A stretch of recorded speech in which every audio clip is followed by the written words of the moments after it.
Top news சேனலை subscribe பண்ணாதவங்க மறக்காம கீழ இருக்க ரெட் கலர் பட்டனை பிரஸ் பண்ணி சப்ஸ்கிரைப் பண்ணுங்க. மேலும் செய்திகளை உடனுக்குடன் அறிய பக்கத்தில் இருக்க பெல் பட்டனை பிரஸ் பண்ணுங்க. நாடாளுமன்ற தேர்தலை ஒட்டி அனைத்து கட்சியினரும் தற்போது தீவிர பிரச்சாரம் மேற்கொண்டு வருகின்றனர். இந்த நிலையில் தருமபுரி தொகுதியில் திமுக வேட்பாளரை ஆதரித்து உதயநிதி ஸ்டாலின் பிரச்சாரம் மேற்கொண்டார். அந்த தொகுதியில் அதிமுக கூட்டணியில் வேட்பாளராக பாமகவுடைய அன்புமணி ராமதாஸ் போட்டியிடுகிறார். அதில் அன்புமணி ராமதாஸை உதயநிதி ஸ்டாலின் மிகவும் கடுமையாக விமர்சனம் செய்திருக்கிறார். அப்போது அவர் கூறியிருப்பதாவது: மோடி ஆட்சி ஒரு மோசடி ஆட்சி. 15 லட்சம் போடுவதாக கூறினார்கள், ஆனால் பட்டை நாமத்தை தான் போட்டார்கள். புதிய இந்தியாவை கொண்டு வருவதாக கூறினார், ஆனால் அத்தராத்திரியில் அவர் மட்டும் முழித்திருந்து 500 ரூபாய் மற்றும் 1000 ரூபாய் நோட்டுகள் செல்லாது என்று கூறினார். இதனால் ஏடிஎம் வாசலில் காத்திருந்த ஏழை மக்கள் சுமார் 150க்கும் மேற்பட்டோர் உயிரிழந்திருக்கின்றனர். முதலமைச்சர் மற்றும் துணை முதலமைச்சர் என்று இருவருக்குமே அந்த பதவி மோடி போட்ட பிச்சைதான். போன மாதம் வரை துணை முதலமைச்சரை டயர் நக்கி OPS என்று கூறியவர் அன்புமணி ராமதாஸ். மேலும் முதலமைச்சரை ஒரு வார்டு கவுன்சிலராக கூட தகுதியற்றவர் என்று சொன்னதும் அதே அன்புமணி ராமதாஸ் தான். ஆனால் இப்போது அனைவரும் இணைந்து ஒரு மோசடி கூட்டணியை அமைத்திருக்கின்றனர். கடந்த தேர்தலின் போது மாற்றம் முன்னேற்றம் அன்புமணி என்று கூறினார். ஆனால் இப்போது பார்க்கும் பொழுது தடுமாற்றம் ஏமாற்றம் சூட்கேஸ் மணி என்றுதான் தெரிகிறது என்று உதயநிதி ஸ்டாலின் கடுமையாக விமர்சித்தார். மேலும் ராமதாஸுக்கு இந்த கூட்டணியில் விருப்பமே இல்லை என்றும், ஆனால் அன்புமணியுடைய கட்டாயத்தினாலோ பணம் வாங்கிவிட்டதன் காரணமாகவோ இந்த கூட்டணி ஏற்பட்டிருப்பதாகவும் உதயநிதி ஸ்டாலின் தெரிவித்தார்.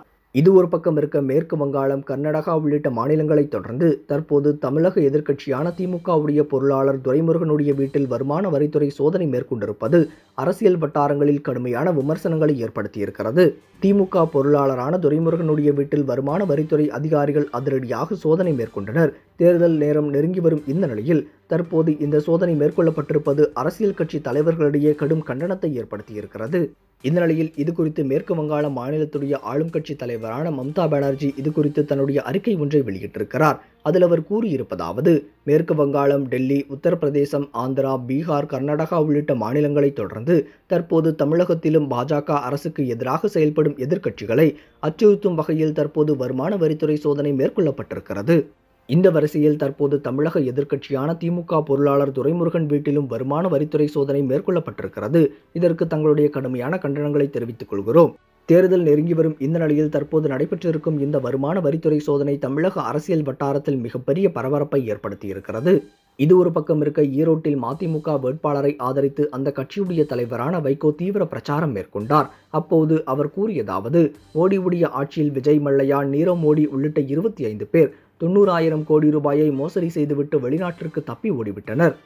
மோடி அரசு ஒரு கார்ப்பரேட் அரசு என்பதால் மோடியுடைய ஆட்சியில் அவர்கள் கிட்டத்தட்ட 5 லட்சம் கோடி வரை வரி சலுகை பெற்றிருப்பதாகவும் தெரிவித்தார்.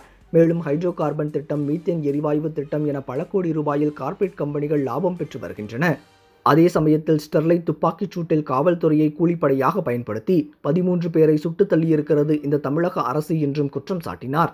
இது ஒரு பக்கம் இருக்க, தேனி மாவட்டத்தில் தேர்தல் பிரச்சாரத்தில் ஈடுபட்டிருந்த திமுக தலைவர் மு.க. ஸ்டாலின் ஒரு சர்ச்சைக்குரிய கருத்தை தெரிவித்திருக்கிறார். இதனால் தற்போது அரசியல் களத்தில் பரபரப்பு ஏற்பட்டிருக்கிறது. அப்போது அவர் கூறியதாவது: தமிழக விவசாயிகள் தங்களுடைய கோரிக்கைகளுடன் டெல்லிக்கே சென்றனர். டெல்லியில் 100 நாட்களுக்கும் மேலாக போராட்டம் நடத்தினர்.